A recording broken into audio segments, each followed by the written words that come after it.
Você chega perto da vitória e se destrói? Não é azar, é medo do sucesso. Nos próximos 17 minutos eu te mostro o sinal número 1 de que isso está acontecendo agora. E no final, o método presa em 3 passos para desligar a sabotagem de vez. Fica até o fim, porque isso pode ser a última vez que você deixa a vitória escapar das suas mãos. Deixa eu te contar sobre o Pedro. 34 anos, dono de um pequeno negócio. Ele passou 2 anos planejando expandir. 2 anos economizando cada centavo, estudando o mercado, conversando com fornecedores. Finalmente tinha tudo pronto. O dinheiro, o local, os contratos. Faltava apenas assinar os papéis. E sabe o que ele fez? Inventou 1000 desculpas. Disse que não era a hora certa, que o mercado estava instável, que precisava pensar mais. A verdade, ele estava com medo. Medo de que desse certo. Porque se desse certo, ele não seria mais o Pedro que sonha em expandir. Seria o Pedro que expandiu. E teria que provar que não foi sorte. Teria que se manter lá. Então ele sabotou, devolveu o dinheiro, cancelou tudo e continuou onde estava. Seguro, confortável, frustrado. Se isso faz sentido até aqui, clica em inscrever-se agora. Porque daqui a pouco eu vou te dar o protocolo completo para você nunca mais fazer o que o Pedro fez. Há um padrão invisível que a maioria das pessoas carrega a vida inteira sem perceber. Elas lutam, se esforçam, superam obstáculos e quando finalmente estão prestes a vencer, algo dentro delas sabota tudo. Não é acidente, não é azar. É um mecanismo de autodestruição que age silenciosamente, sempre no pior momento possível. Sêneca dizia: não é porque as coisas são difíceis que não ousamos. É porque não ousamos que elas são difíceis. E a autossabotagem é exatamente isso. Você não ousa assumir a vitória porque, no fundo, não acredita que merece. O estoico entende algo que poucos compreendem. A mente humana prefere a dor conhecida ao prazer desconhecido. Porque a dor é familiar. Você já sabe como lidar com ela. Já sabe como se sentir quando fracassa. Mas o sucesso é território desconhecido, e o desconhecido assusta. Marco Aurélio disse: o impedimento à ação avança a ação. Mas e quando o impedimento é você mesmo? Quando a única coisa entre você e a vitória é o medo de vencer? Agora eu vou te mostrar as 4 faces da autossabotagem. Presta atenção porque você com certeza já fez pelo menos uma delas. Talvez todas. Primeira face: procrastinação estratégica. Deixa eu te dar um exemplo real. A Camila estava a 3 quilos do peso que queria há anos. 3 quilos. Depois de 5 meses, acordando às 5 da manhã para treinar, comendo direito, abrindo mão de tudo que gostava. 3 quilos. Ela podia ver o resultado no espelho. As roupas estavam mais folgadas, as pessoas comentavam. Ela estava quase lá. E então, na última semana, parou. Simplesmente parou de ir na academia. Voltou a comer besteira. Pulou o alarme das 5 da manhã. Em 2 semanas, ganhou os 3 quilos de volta. E mais 2. Quando a amiga perguntou por que ela tinha desistido justamente agora, ela disse: eu não sei. Eu só perdi a motivação. Mas não foi falta de motivação. Foi medo. Medo de alcançar o objetivo e ter que se manter lá. Medo de virar a versão magra de si mesma e não saber como ser essa pessoa. Porque a Camila gorda era familiar. A Camila magra era uma desconhecida assustadora. Você sabe exatamente o que precisa fazer. Sabe que está a um passo de alcançar o resultado. Mas, de repente, qualquer outra coisa parece mais urgente. Você limpa a casa, organiza arquivos antigos, responde mensagens que podia ignorar. Tudo menos dar o passo final. E a procrastinação não rouba por acaso. Ela rouba justamente quando você está prestes a vencer. Porque vencer significa mudança. E mudança significa que a versão antiga de você vai morrer. Mas e se você vencer? E se você realmente conseguir? Então, vai precisar se manter lá. Vai precisar provar que não foi sorte. E isso assusta. Segunda face: perfeccionismo paralisante. E aqui entra essa história do Rafael. Ele passou 3 anos desenvolvendo um aplicativo, 3 anos de código, de testes, de ajustes. O aplicativo estava pronto, funcional, melhor que muitos que estavam no mercado. Faltava apenas publicar, mas ele não publicava. Semana após semana encontrava algo que precisava melhorar.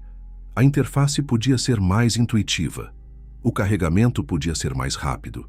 Tinha um bug que só acontecia em uma situação específica que ninguém nunca ia encontrar, mas que precisava ser corrigido. Passou mais 6 meses ajustando. E quando finalmente não tinha mais nada para ajustar, percebeu que a tecnologia já tinha mudado, que outros aplicativos similares já tinham sido lançados e que a janela de oportunidade tinha fechado.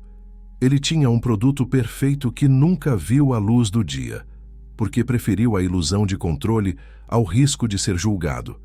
Marco Aurélio ensinou: não busques a perfeição, busca o progresso, mas o sabotador dentro de você não quer progresso, quer a ilusão de controle. Porque enquanto você está ajustando detalhes, não precisa enfrentar o julgamento do mundo. O perfeccionismo é uma prisão disfarçada de virtude. Você acha que está sendo exigente consigo mesmo, mas, na verdade, está apenas adiando a vitória. Terceira face: autodestruição ativa. E essa é a mais dolorosa de todas. Deixa eu te contar sobre a Laura.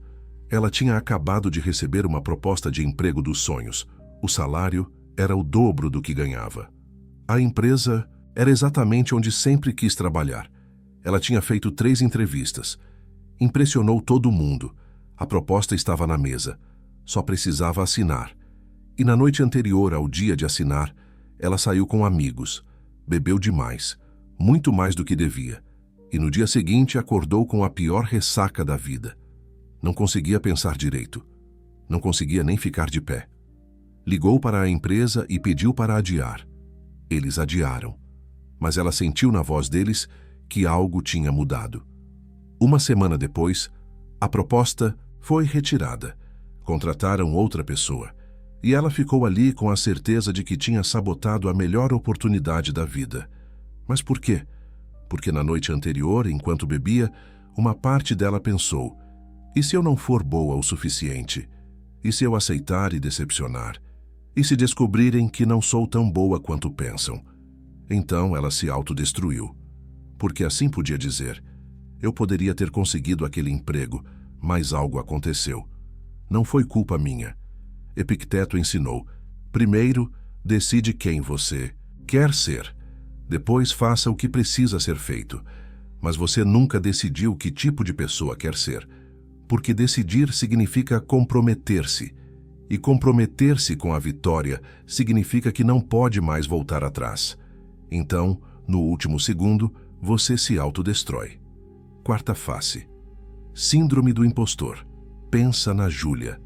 Ela estava há 8 meses em um relacionamento saudável.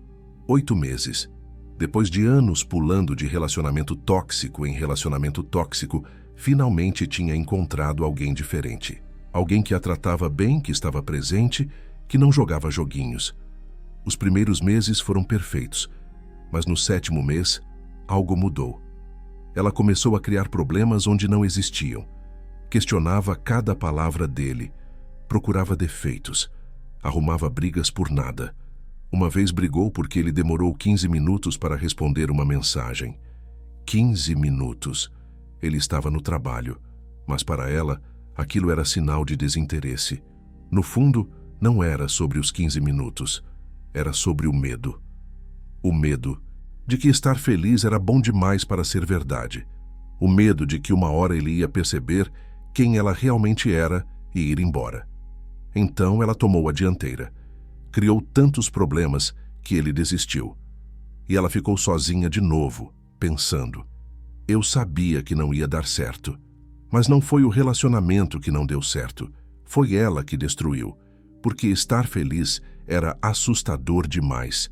Você está vencendo. Os resultados estão aparecendo. As pessoas estão reconhecendo. Mas você não consegue acreditar. Acha que foi sorte. Que qualquer hora vão descobrir que você é uma fraude. Que não merece estar ali. Então, começa a se sabotar. não porque quer, mas porque acredita que é inevitável. Mas a verdade é que você não é um impostor. Você apenas não se acostumou com a versão vencedora de si mesmo. Salva esse vídeo agora, porque o que vem a seguir é o protocolo que você vai usar toda semana para desligar essas 4 faces. Agora vem a reprogramação estoica. Como você para com isso? Eu vou te dar o método Presa. São 5 passos que você usa toda vez que sentir a sabotagem chegando. Anota isso. P de pausar. Toda vez que estiver perto de vencer e sentir vontade de desistir, de procrastinar, de autodestruir, pare. Respire fundo. Inspire por 4 segundos, segure por 2, expire por 6.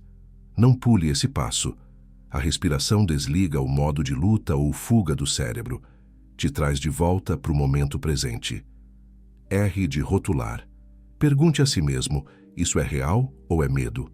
Rotule o que está sentindo. Diga em voz alta ou escreva. Isto é medo de mudar. Isto é impulso de procrastinar. Isto não é realidade. É apenas minha mente tentando me proteger do desconhecido. Porque 90% das vezes é medo. Medo de mudar. Medo de crescer. Medo de se tornar alguém que você não reconhece. Mas o estoico ensina que o medo não é sinal para parar. É sinal de que você está no caminho certo e de escolher. Escolha o menor passo viável agora. Não precisa ser perfeito. Não precisa ser grande. Precisa ser possível. Se você está sabotando um projeto, o menor passo é abrir o arquivo.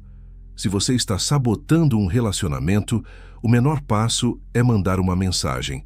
Se você está sabotando a saúde, o menor passo é beber um copo de água.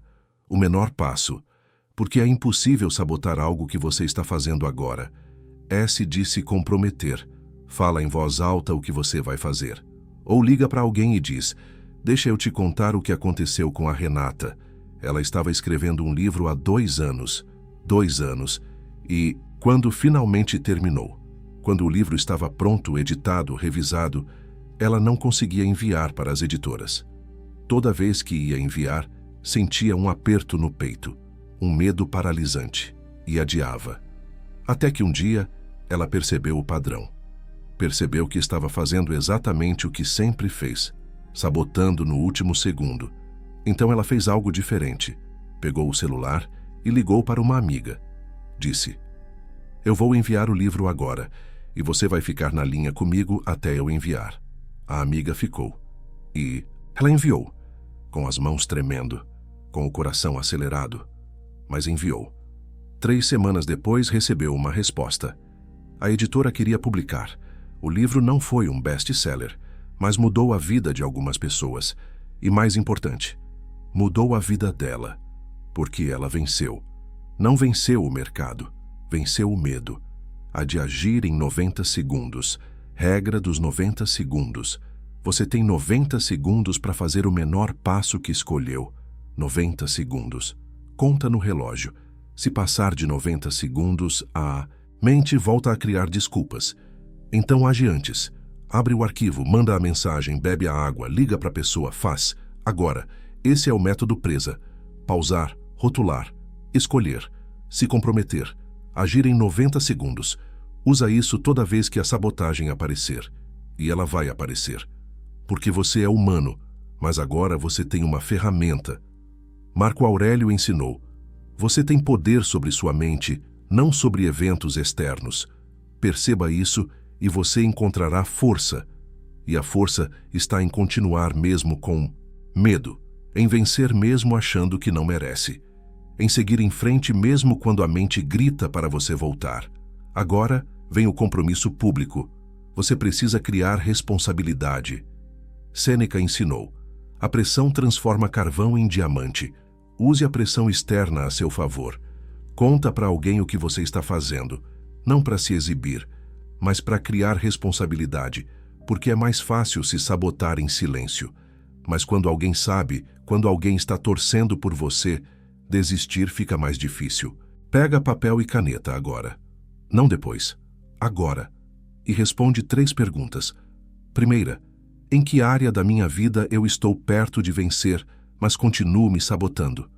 Seja honesto, pode ser carreira, relacionamento, saúde, projeto pessoal.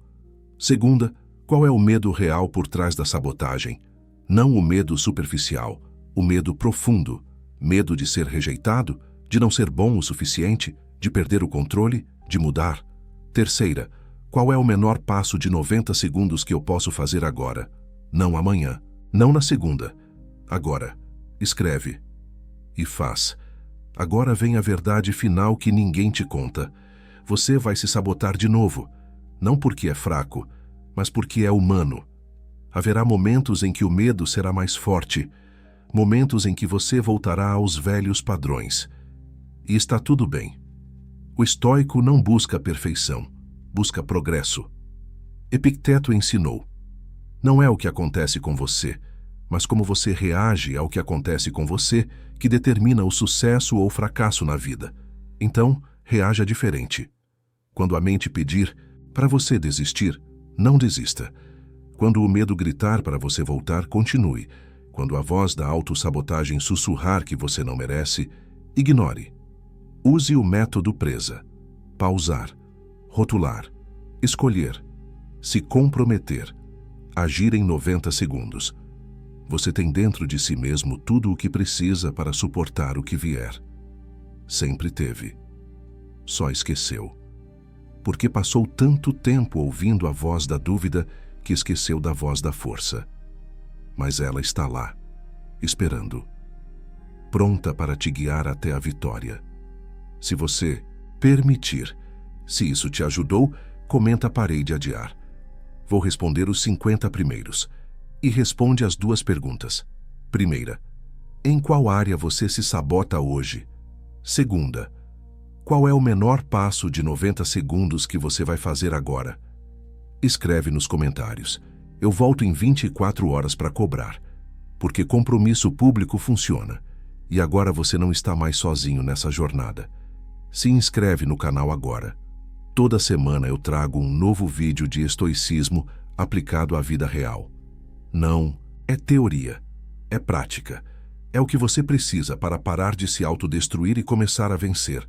E lembra, a jornada é difícil, mas agora você tem consciência. E consciência é poder. O poder de escolher, o poder de continuar, o poder de vencer. Nos vemos no próximo vídeo. E até lá, respire fundo. Usa o método presa. E não desista. Você está mais perto do que imagina.